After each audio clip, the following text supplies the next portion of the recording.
Welcome to another episode of Screen the Screener with Tyler Besman and Steve Mensch. We're going to get into, this might be the podcast that no one cares about. No. But we care about. Podcast people love. And hopefully we get into some like broader topics that interest other people. No. But this might be the one where we're like, dude, thanks for talking to me about your fantasy team. Don't care. I cannot wait to rip you. So let's just get into the, first of all, quickly, we don't want to talk about my team too much because I don't like to brag. But I was, according to Yahoo, picked to win our league, and I think that's been accurately predicted the last 5 years in a row. Does anyone? We don't need to check. I just think that if you guys want to send me your money now, it's fine. That said, you, my friend, I can't find it. Can you find him at what?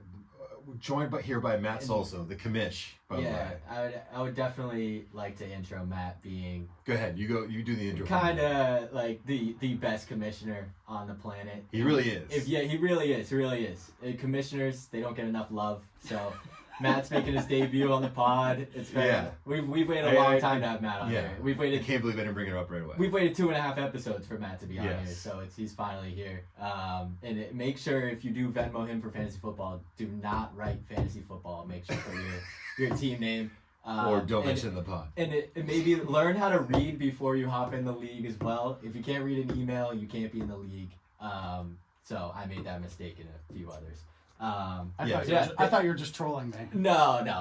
I mean, actually, I kind of was. Yeah, when you sent that email the night of the draft. When's the draft, Matt? Well, it's funny. I won't name them, but I got some phone calls like probably 15 minutes before the draft. That was like, what time is the draft? What pick am I? Do you know who you're going with? I'm like, you sent the email a few days ago.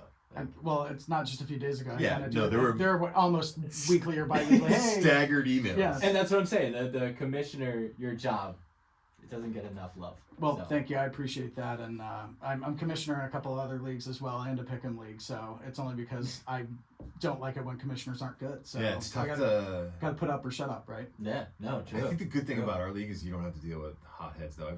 I've seen commissioners in other leagues where some guys get a little too heated about it, and then you have to step in and whatever. So I think we do have a good group, but still, it's a pain. Like it's like herding cats. I'll be a hothead this year then.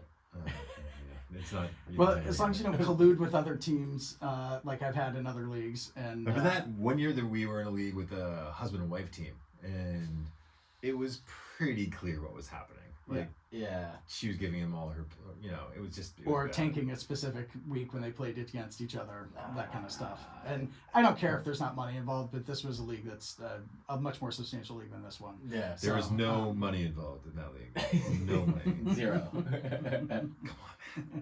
Well, I have to say, I enjoyed last night, the phone call, like the FaceTime with everybody. Yeah. It makes me want to make sure that we set aside a time next year to do it in person. Because it'd be so much more fun. The whole point is to really rib each other and poke fun. So we'll make it happen. And for some of us, it's to convince our wives to go to Vegas because it's content.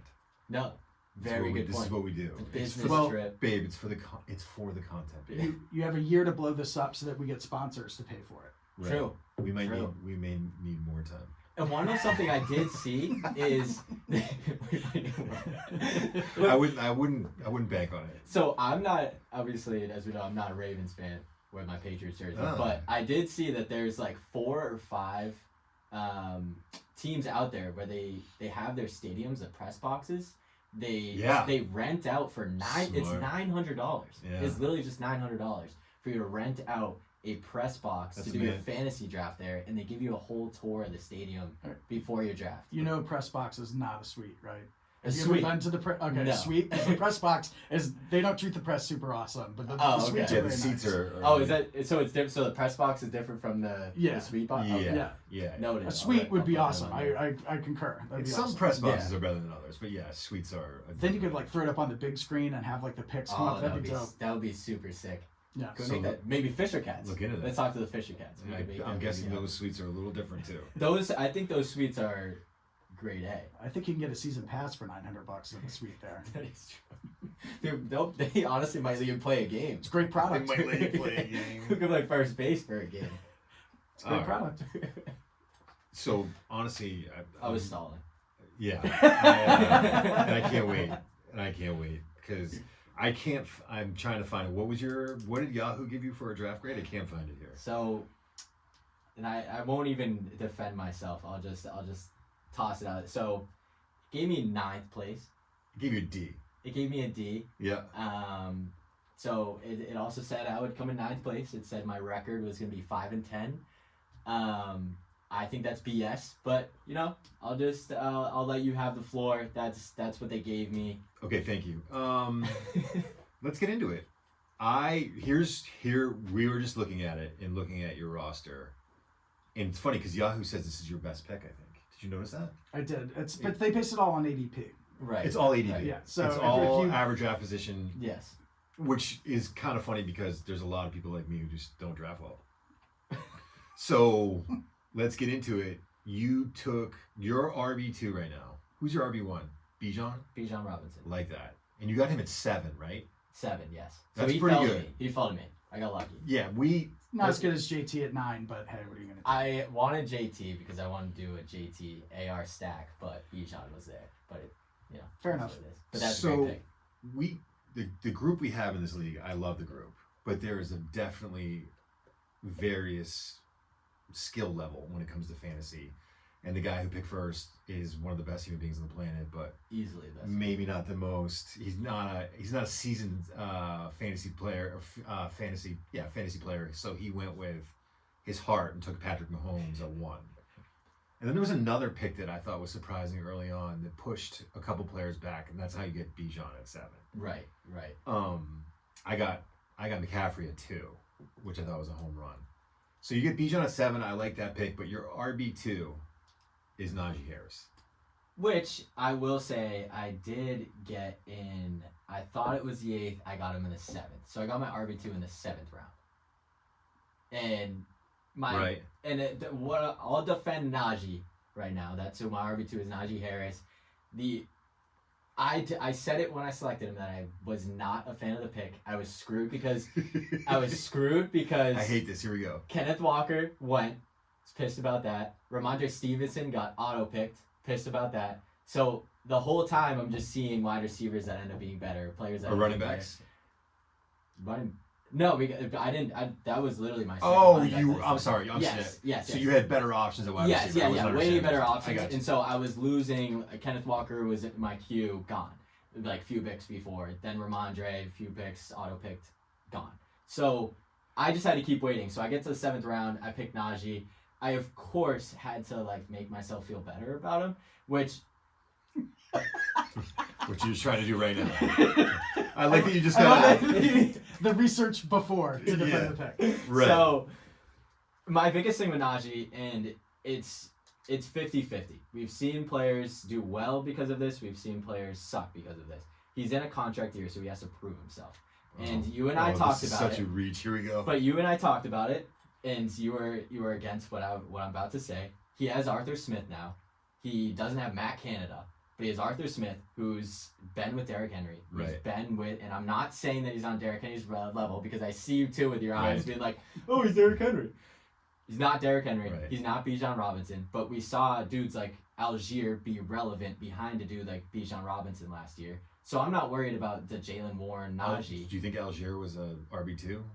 He was the RB2 last year in RB2 Atlanta. of a fantasy team? He was relevant. He was on a flex in a 12-man format. So and at least you keep going. I'll look up his stats. But the other piece too is Najee had 1,000 rushing yards last year with 8 touchdowns. He had over 1,000. And for me, if he does that again, I'm totally fine with that being my RB2 because and you guys will probably dissect the rest of my roster, but my wide receivers, I have Marvin Harrison, Cooper Kupp, Jalen Waddle, Brian Thomas Jr., JSN, Jameson Williams. I have dudes that, I obviously need to pop off and help me out with Najee potentially only putting up 10 points a week, but that's something that I'll take from an RB2 in a 12-team format. Yeah, Algier he had 683 yards and 4 touchdowns. Hey, 12-team format, 14-team format. Oh, flex. Boy. That you picked in the 7th round. Well, let's... And in the 7th round, I didn't take him in the 5th round. I didn't reach. Well, let's talk about your 6th round pick. My 6th round pick. Yeah. The great tight end out of Atlanta. Hey. Pitts. And I have my point You here. took 3 Falcons, by the way. I did take 3 Falcons. One's a kicker. And I didn't mean to, but Sometimes it just falls that way, Steve. it just happens sometimes. But I love the Kyle Pitts pick. Like that is someone where like Najee I was not comfortable with. Kyle Pitts I was all in for. I love that I got him. Well, in you the are 6th all in round. because you have no backup. So Yeah, you Great have point. all in. Well, would be accurate. That's also where I mean I don't have a great. I don't think I got a backup either. Now that I'm thinking about it, I don't think I took a second tight end. Who's your first tight end? Trey McBride. Oh, I like Trey McBride. I like Kyle Pitts more. But my thing with Kyle Pitts is, and something that I saw was that he, in the last 3 years, is one of 11 guys that have had 2,000 receiving yards as a tight end in the last 3 years. And he didn't have a quarterback for those 3 years. So now you put in a quarterback that's actually going to be able to run an offense, actually be able to get him the ball. We'll see. So, I mean, we'll see. I mean, his ADP was 75, and you took him 66, and you I didn't don't have a second care. running back. I don't care about the ADP. My thing is my team is all upside, and that's why I got a bad rank, and that's why they put me at 9th. That's why they said that my projection was trash for points.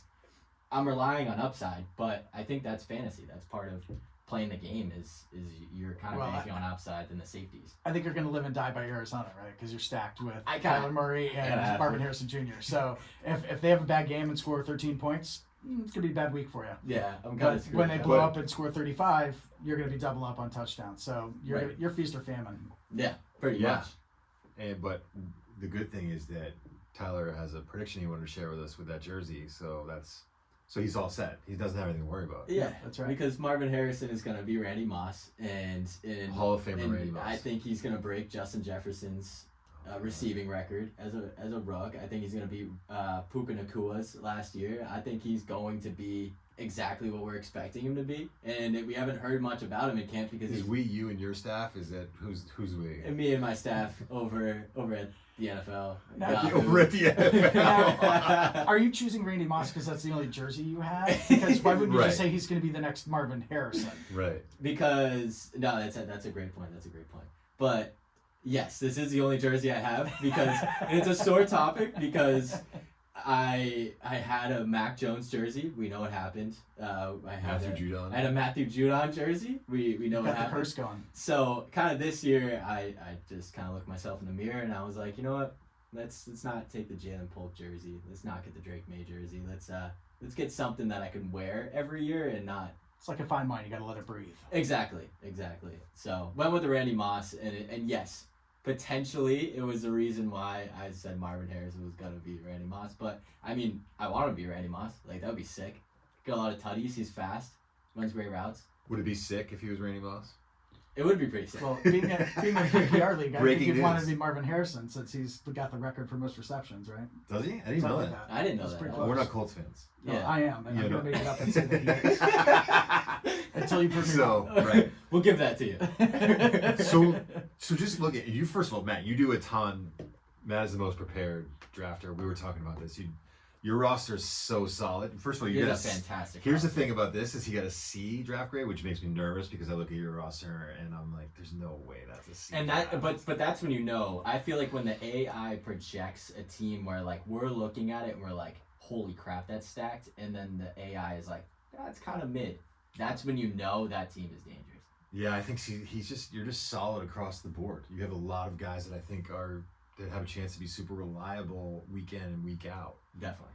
I I can also, before we really keep talking about his team too, I can read through what he has. Like he has starting off quarterback Dak Prescott, then he has AJ Brown, Malik Neighbors, Jonathan Taylor. He gets his guy.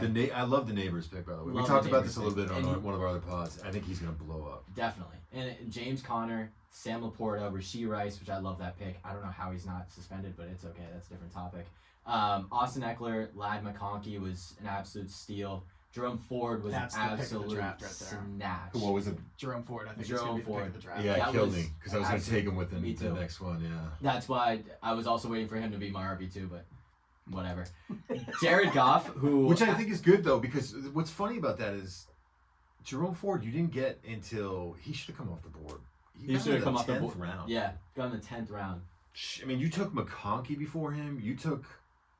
He was sitting there for a while. And I He think was it's the because... fourth running back you drafted. Well, to be honest, in the Yahoo thing, a lot of people just look and see what's on the first thing, and so I was like making sure as soon as Jerome Ford showed up at the bottom of it, I was like, I'm picking him because somebody else is not going to be paying attention or only looks at that first page. And I think the rankings have been like very skewed when it comes to Jerome Ford because people are so hopeful that Nick Chubb is going to come back and be Nick Chubb. So I think that might have pushed him down even more, where he should be sitting in the 7th, 8th round, but it pushed him all the way down. So we'll see with Chubb. I hope we'll see with him. He's so good, but I mean. But even with Matt's backups too, like Jared Goff, I like as kind of being the backup for Dak because when I looked in another league, I had the opportunity to have him as my keeper because he was picked last in that league, and I thought about it because last year he was a top 15 quarterback fantasy numbers.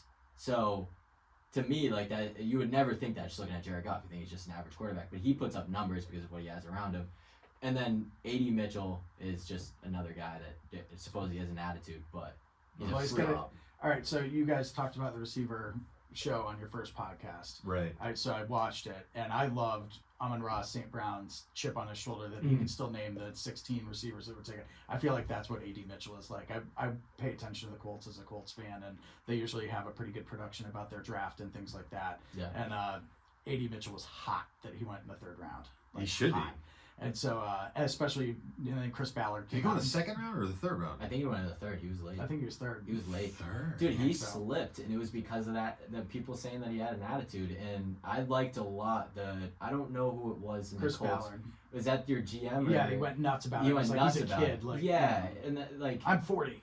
Yeah, I love Ballard. That was a fantastic thing to say, and I think that goes to show with the type of talent Mitchell is too. Like he clearly sees that sort of talent and is almost upset that he got pushed that far. 2nd round, 52nd pick. Yeah, I was gonna say there's no way. It's still late. Like no, that's I had a 1st round grade on him. I thought he was a 1st round guy. And a fair amount of receivers went before him either way. Like it had to have been around 6, 7 receivers before him. Kool-Aid McKinstry, who was a really good corner that came out of Alabama. Yeah, he just had it wasn't a lot of the game, but there was just a couple plays where it was like, wow. So yeah, I thought he should have gone way earlier. I like that pick late. I just so getting the big picture kind of a thing. We're a 12-team Yahoo Fantasy League PPR, right? Yep. You should probably know that more confidently. that's why you've been losing. That's not why.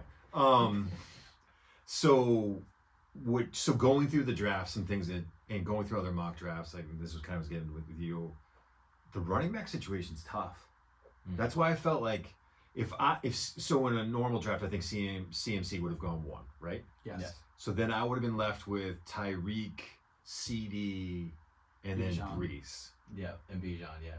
In Bijan. Yeah. So Brees and Bijan. And those guys, like, there's no a lot of... There's no safe number 2 pick. Yeah. And I would have loved to have gotten Tyreek because I think he's going to have a monster year and all that.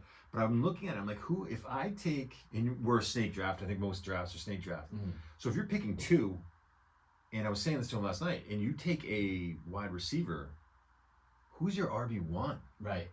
So I feel like it had to be Hall or Robinson there. Yeah. Even though I think that, and maybe this is bad, it's roster management really, right? I think Tyreek's going to be a better player. I think he's actually, if you're just looking at that one pick in like tunnel vision, I would have taken Tyreek over both those guys. Mm-hmm. But because I think I can get better receivers down the road. Well, it's about tiers, right? So you've got a very small tier at the top for the running backs, and then in the 3rd tier, you've got a huge stack of running backs. Because right. They're all going to produce about the same, or they're anticipated to produce the same. Mm-hmm. Right. So that's the strategy. If you can't get one of the top 3, wait and then get, you get a quantity at the end and hope one of them hits. Yeah. And I even think too with kind of like what you're saying, in another league that I was in, I was at pick 2 and I was kind of looking at that dilemma of like, do I go Breece Hall or do I go Tyreek Hill? Happy I went with Breece Hall, but I think you're right. Like coming back around, I think your best case scenario RB1 is like Josh Jacobs. And I don't know if that's really what you want to do because it's a brand new system for him. It seems like it could be good, but I think he'll be good. But it doesn't give you that RB1 numbers where you walk in every week confident. You like It's almost similar to where I'm at, where I have my RB2 being Najee Harris. Like, I'm nowhere near confident in that. Like, imagine if that's your RB1 that you have to walk around with. Like, I couldn't imagine. No. So I like that at 2, you went with CMC. And obviously, in a lot of leagues, you probably don't have the opportunity at CMC at 2. But I think if you went Tyreek within those first 3 picks, I think that's tough. I think if you go with the wide receiver, well, you set yourself up for failure for the rest of the roster. Right. And I think, obviously, I got Bijan, so I'm biased. But I think if you went Bijan 3 there or 2 there, like if you went CMC, Brees, Bijan, I think that's perfectly fine. I think that's the way you got. And it doesn't mean we think that they're going to score more fantasy points over the course of the year. It just means that, again, they're going to be consistent too. Who is those receivers? Those running backs. If you get those kind of running backs, you should, fully healthy, get a consistent number where you're not even worrying about them and you're more worrying about playing matchups for your RB2 or matchups for your flex or matchups for your tight end or whatever. You can kind of set and forget when it comes to RB1. Right. So it's interesting. I thought that another interesting thing later on the draft is guys who are going to miss the first 4 games. They're on the physically unable to perform list. Is that what it's called? Yeah. The PUP list. Yeah, PUP list. And I think T.J. Hawkinson is a big name there because obviously Sam Darnold's his quarterback now. That's a big question mark. How well does he perform coming off that? Obviously, he's a super talented tight end, and that's a tough position to get guys who you know are going to produce. But there was too many red flags there for me to even like think about taking him later on. Yeah. If it gotten to a point where it got obvious that like T.J. Hawkinson's still sitting there, then you take him. Yeah. I think the guy that's really interesting in that situation, I talked about it because your boy Adam took him and it drove him nuts, is the rookie running back out of Texas, Jonathan Brooks, who's in Carolina, who's on the PUP for the first 4 games. And, Matt made a point. He's like, he's going to miss, he misses 33% of the league. Yeah, I think it's less than that, right? Because it's only 16. It's an 18-week season, but we've had playoffs in 16-7, so it's 15. Oh, you're See, so it's between I'm thinking real football. He's one step ahead. Anyways, it's between 25 and 35%. Right. So I still think minimum. I think you're going to want that kid in the playoffs. I just think as a guy who watches a lot of college football and obviously evaluates players for the draft, he's just so good. That I thought he was, and I think he went earlier than I expected him to. He definitely did. He went a lot earlier than any other league that I'm in. So obviously I'm not the only one who's looking at him, but I thought those are 2 interesting players that are on the PUP list right now, and could potentially help people win leagues. Well, it's a little bit different because we have IR spots, so you can stash them in IR and then go pick somebody up off the waiver wire to I love the IR spot, by the way. I do too, because there's enough people to get hurt. Although it makes it interesting when if you got a bunch of hurt guys, you got to let somebody go, and then somebody else picks them up. But that is what it is. Yeah, well, that's what makes it all different strategies, right? Right. Don't get me started on auction draft. It's why it's way better than snake draft. We should. Listen. I'm all in on the auction draft. You've done an auction draft, I did it last year, and I really enjoyed it. It was fun. I saw the pros and cons of just dishing your money out early and getting like these absolute monsters, but then also on the flip side, I think where I screwed up was that I was very like, I'll let the big dogs go, and then I'll spend money on like getting a well-rounded roster, and that wasn't even that great either. So that was a lot of fun. It does happen though. If you play it right, you end up getting players for $2 or $3 that you have no business getting for that price point. Right. My problem is this: it's all fun and games now because, and you know how I like to stir the pot. It's all fun and games now because we don't do it for any money. There's it's not even.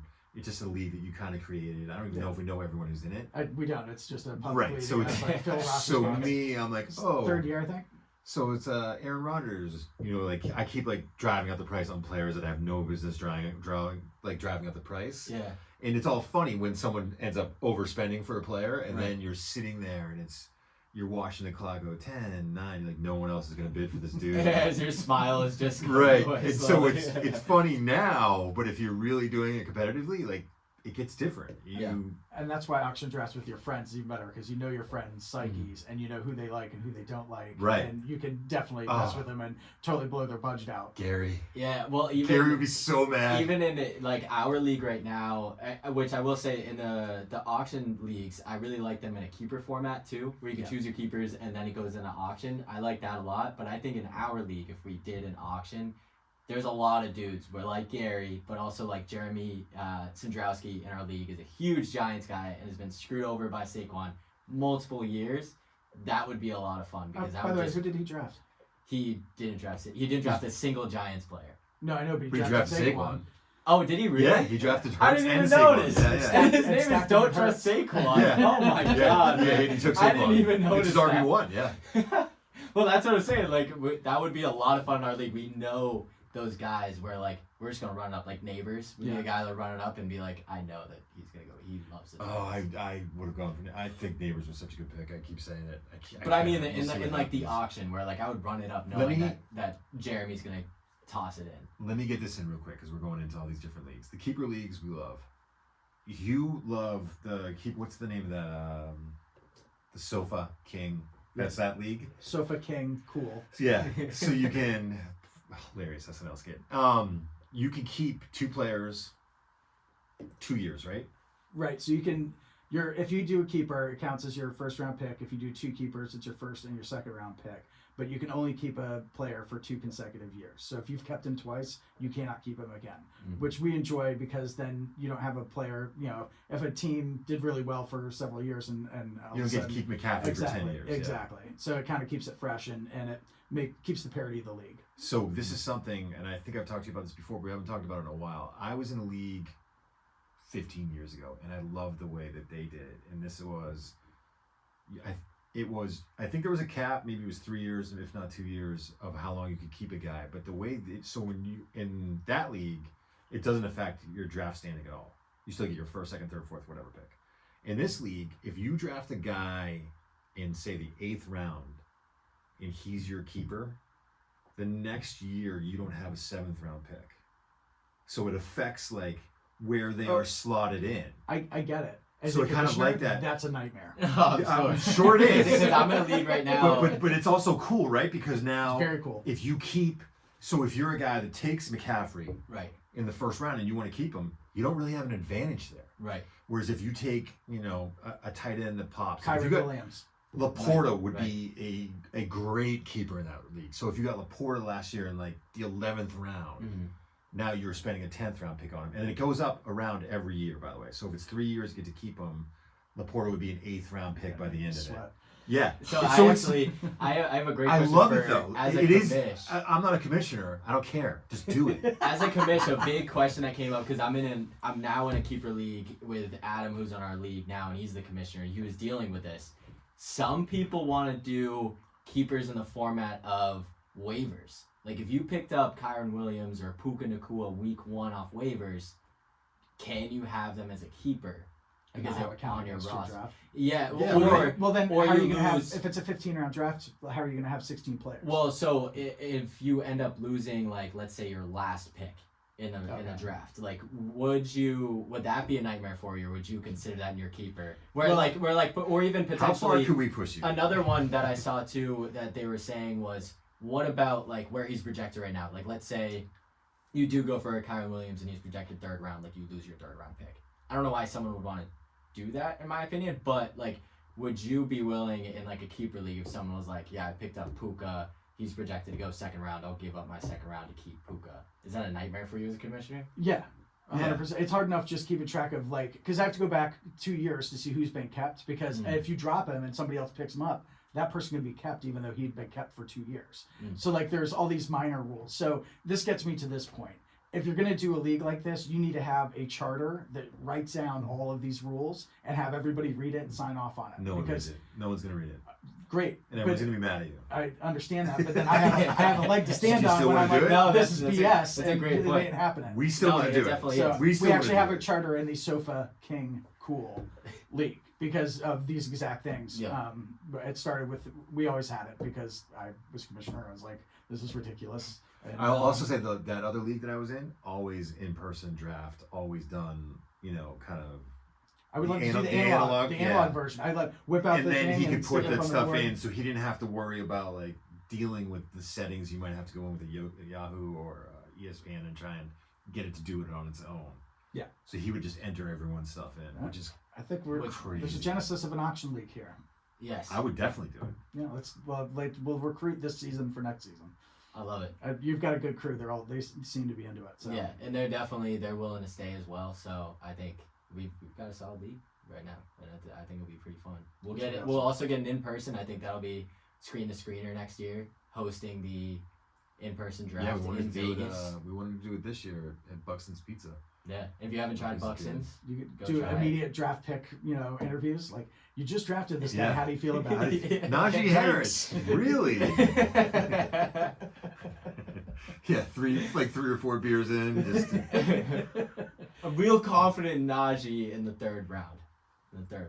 That would be me this year. I would be very pumped about it. Every pick doesn't even matter how I feel about it. In-person draft, I'll be confident. It's interesting though. Like it's funny because I think you guys maybe are a little better prepared at this than me when it comes to the fantasy stuff, because I was like Kyler Murray. Like I'd heard some buzz about him, and he legitimately is one of like the best fantasy quarterbacks since 2020. Is that right? Yeah, when I looked, he was top 3 quarterbacks since 2020, despite missing majority of his games in the last 4 years. Not majority of his games, but a fair amount of his games. Yeah. So and who was behind? It was Josh Allen, Mahomes, and then Kyler Murray. So I was amazed. The reason by for that is because the team is terrible and he's always playing from behind, and therefore Very he gets Who cares, 250. though? Very No, true. I agree. But I mean, like, No, this it's goes to very the true. strategy of who you pick, right? Right. It's all about the dynamic. This is why Right. fantasy's so good. And that's why, like, even when you see with like running backs as well, sometimes you don't really want the running back that's on a bad team, and if they're not great at receiving, like the fourth quarter, they're just chucking the ball. So you don't really want a running back like that. So yeah, no. This is why there are no New England Patriots on my team. We need to wrap this How quickly, dare you. but I just want, and I'll let you guys respond. This is my last thing, and Matt, I've been saying this to you for a couple of years now because it drives me nuts. Can we just get rid of defenses and kickers, please? Why am I losing a playoff fantasy matchup because of my defense or a kicker? I hate it. I hate it. It's way too much of a crapshoot. So I don't like I'm back and forth. And I think it's because my kicker last year helped me win, Brandon Aubrey. Yeah, you're a me guy. I get that. But I will say I could totally be all set with kickers. I do like the defense. Well, it's so because if a guy gets tackled at the 3-yard line or he gets in the end zone, can decide whether or not you have a good fantasy season. I don't know. You just gotta have a solid team. You just gotta build no, around that that's team. not true. That's not true. I personally like the defenses. Side note: have you ever done an independent defensive player league? First of all, I've seen those. No, and get those off are the fence, difficult. Matt. Get off the fence. Have a thought on this. Have a take. Come on, Commish. Do you want the defenses and kickers? I understand your argument. I'm a traditionalist. I want to keep them in, but okay. they All are. right, go on. They're my Yeah, last yeah, 2 yeah, picks. stop. I mean, it's irrelevant. Right. I do not right. put any stock into it. I stream No. my defenses. I stream my kickers. I don't. And I guess play matchups, that's right? also my pet peeve is when I see like Justin Tucker go in the 6th round. I think that, Oh, I love that. or like the That's my Niners in the favorite. 6th round. I hate that. Oh, I But, love it. I hate that. here's a perfect example. Remember when the Rams traded for Baker Mayfield? The guy had gotten off the plane and they basically threw a helmet on him and put him on the field. Yeah. Do you remember this? Yeah. So I forget the defense that they played that night. Do you remember who they beat? No, I just know he balled. Yeah, he absolutely balled. Yeah. But I was like, oh, this is a great matchup for me. I'll just like Baker Mayfield hasn't run their offense at all. You just need better strategy, Steve. That's not that. You just need that better is strategy. perfect strategy. That's my point. It's perfect strategy. But All it didn't work out. No, I know. But that's my point, Tyler. Is that you can play it perfectly and then it doesn't work out. I want predictable results. Matt, independent defensive player leagues also sounds like a terrible idea. Your take? I've played in one. It's a lot more to manage because you don't know the defensive players nearly as much. Usually, what we did, we had 2 defensive line, 2 linebackers, 2 secondary. Whoa. So we I had thought 6. you picked one guy. No, we have 6. It's But you have almost there's close a to whole full defense. but and it sacks count, forced fumbles, tackles, assisted tackles, passes. Oh, great. Forced fumbles. There's a stat we can all predict. That's great. That's a good one. I enjoyed it because, I mean, you obviously linebacker. People forgot that tackles were a full point. So if you can get a linebacker gets 150 tackles, like that's a big deal. Right. Yeah. And, there's the random guy that gets it. Zaire, what's his name on the Colts, had like 125 last year. So He had 125 tackles. something like that. I made that up. Damn. Blatantly. No. I wasn't trying to like stat correct you. I was just because he's a corner, so like even No, even he's a over linebacker. 100. No, he's a linebacker. Oh, I thought you were saying the The- corner in Green Bay. He was talking about the Colts. I didn't know he was You're talking talking about Jair. Yes, Alexander. that's You're what I talking thought he about said. Zaire. That's why I was like, damn, over 100 tackles for a corner. That's legit. Zaire Franklin had That is legit. Yeah. Too legit to I quit. didn't know he's talking about the Colts. My Yeah. fault. 179 combined. I don't know what COMB is. And Combined 72 tackles? assisted. How do you read that? That means that he had 179 tackles and he had 72 Damn. 72 assisted. 107. Damn. I think solo. so. Back to your sort of point. I think I would rather do that than do the defense I as a would whole because agree. that's more strategy. Yeah, And, like, I would take that. actually like reading between the lines, trying to figure. I would not it do out. 6 defensive players. I'd do No, like that's one mad. Right. lineman, one linebacker, one. Yes, one. Right. 'Cause it's Fully all- agree. It's fully really hard to manage in season. I will say And then that's you why I can- don't play in that league anymore. Knowing That a or bunch lot of douchebags. you have to know a lot of defensive players to do 6 defensive players or just at that point. read a lot and go online. So kickers yeah. are, we agree, TikTok kickers are around out? me. Kickers are out? Yeah, but who's going to draft Tyler Bass? Great point. Who got Tyler Bass last night? Probably Gary, probably. How do we not even talk about it? Yeah, he did because then he was like, "Oh, it's tradition for me to take Tyler Bass," and I was like, "No, It's not you tradition. steal Tyler Bass." It From us. It was our joke during COVID. Like, Right. he was keeping us like happy Same. during COVID watching the Patriots because we would just bank on Tyler Bass returning punts. American Throwing hero and Tyler Bass. touchdowns. Well, they never did it, but they should have put him in. Yeah. Tyler Bass, he's- Tom Brady's retirement fund. Gary. Yeah. Gary Bear. All right. I think I think we got enough in there that people might get something out of that, other than us just talking about our fantasy teams. I think I thoroughly enjoyed it. I don't care if anybody else did. right. Now that's right mentality. That's why he's a commissioner. So we are. You can find us on YouTube right now. We're still trying to work out. We're not brain surgeons. We're still trying to work out. I think we're getting close though. We're getting close. How to get on all We're the almost other, brain surgeons. all the other platforms. We figured out the TV today. We did. So I mean. So if you're watching us on YouTube, check that out. progress. The progress. Progress. Yep. So keep an eye out for that, and we'll let everyone know, and through all the social media posts that we can put out there. And that's about it. We'll see you guys next time. Thanks, fellas. Adios.